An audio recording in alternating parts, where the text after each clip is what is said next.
Hey everybody, this is JJ, and right now what I want to do is kind of want to talk about how to make a bird's nest for any time that you're going to start a primitive fire, where you're starting a fire with an ember or a coal or something along those lines and then blowing it to life. Now, the way I see it, there's basically kind of 4 parts to a bird nest, and I'll just start from kind of the inside and then work out to the outside of the bird's nest, and I'll kind of show you here as well here in a little bit. Actually getting one together and all that.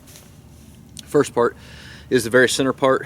This is like kind of the little nest portion that you're going to place the coal into. You're going to want to make sure that it's really pulverized, small, flammable, really dry material that the coal can spread that ember to and make it bigger. You can use just crushed up grass. You can use, cedar bark or juniper bark. You could use little pulverized pieces of birch bark. Really anything that is really just good and flammable. Then the outer kind of nest around that, a lot of folks like to use dried grasses. It's plentiful, you can pretty much find it anywhere, and it works pretty good. And you can also use, again, cedar bark, birch bark, all different kinds of bark from trees if it's fibrous and airy, and you can pull it apart and make it into kind of long stringy fibers.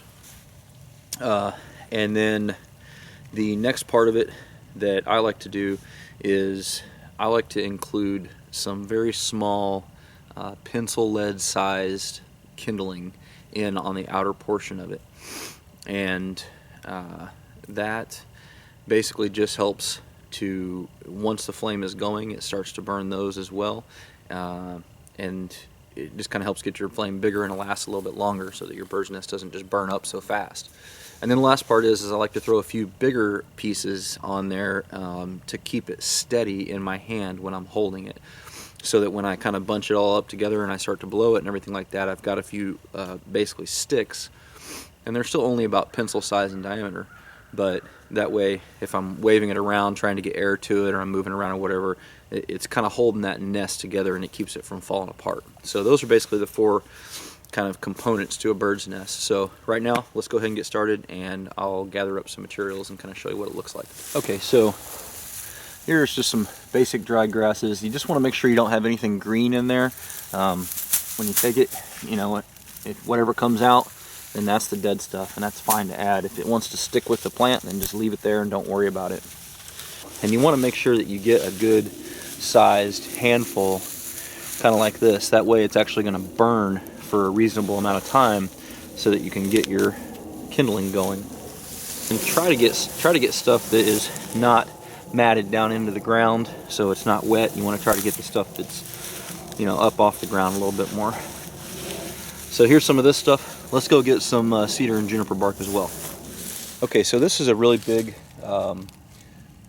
juniper tree, or red cedar, whatever you want to call them. And on these trees, especially in the older ones, you see this fiber stuff that just kind of starts to flake off of here, and this is the stuff that you want. This stuff works really, really well, especially when it's been hanging there just dry, kind of in the wind. That is the ideal type of bark for making a bird's nest. So I'm just going to grab some of this off here. Now you do want to be careful about cutting into the tree and trying to peel the bark off, because it's really pretty thin, and if you get into the intercambium layer where the stuff is wet, then it's not going to do any good for you. It's not going to help you with your fire. Alright, so this is going to be good to where I can actually kind of pulverize this up and use this for some of the center, the very inner portion that's going to go ahead and catch my coal and help light the grasses and everything on fire. So what I want to do with this is basically I just want to take it in my hand and I just want to start pulverizing it and just really grinding it up so that it's in as many small little fibers as possible, and you can kind of work it back and forth, and that'll kind of give you an idea. See how fibrous that is? That's kind of what you're looking for, is you want that coal to be able to catch those little bitty fibers on fire, and just kind of work it back and forth.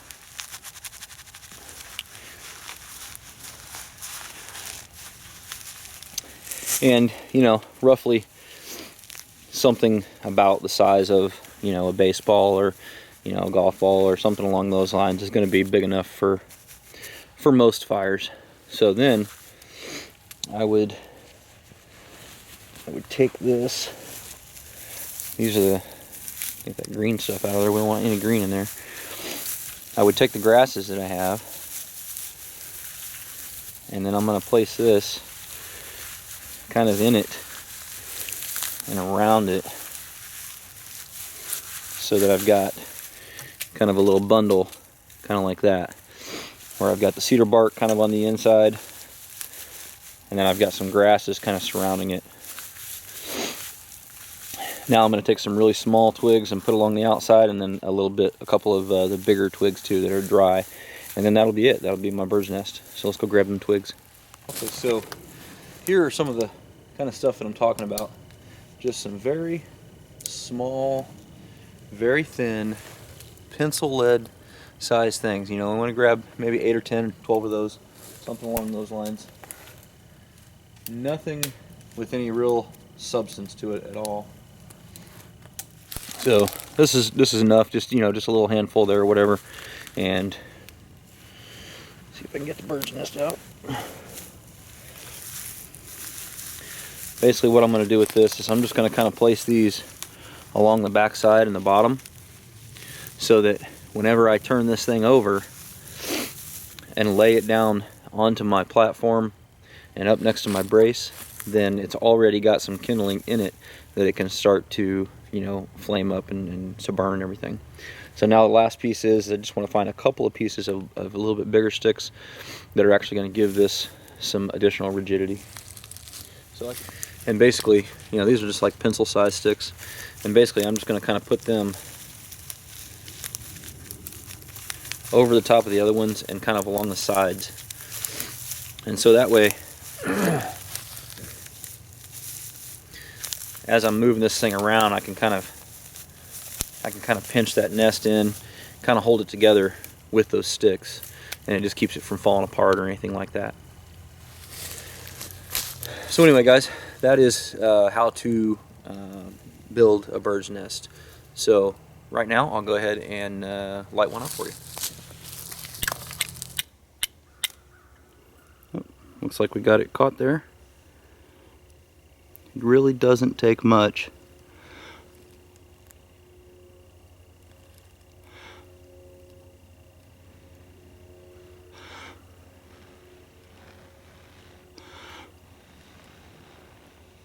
Now I'm just going to take that and I'm going to lay that down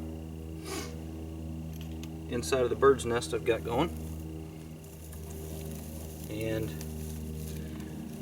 essentially what I want to do now is I'm going to set that down in the center, and I'm just going to kind of wrap around it the material I've got, and then I can kind of squeeze that with these sticks that I've got surrounding the bird's nest. And then at that point I can do one of two things. I can either blow on it,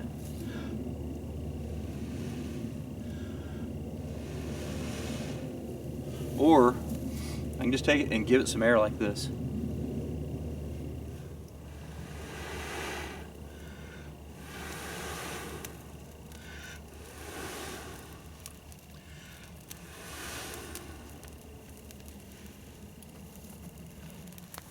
Anyway, guys, that is just a little bit about how to put a bird's nest together. I hope you guys enjoyed it. I always appreciate it when you share it with your friends, when you click the thumbs up button. And I would be curious to know what other materials have you guys heard of for making a bird's nest. If you could put something in the comments below on that, then that would be really awesome. And don't forget to live the 6 P's. Prior preparation prevents poor performance. Stay safe, guys.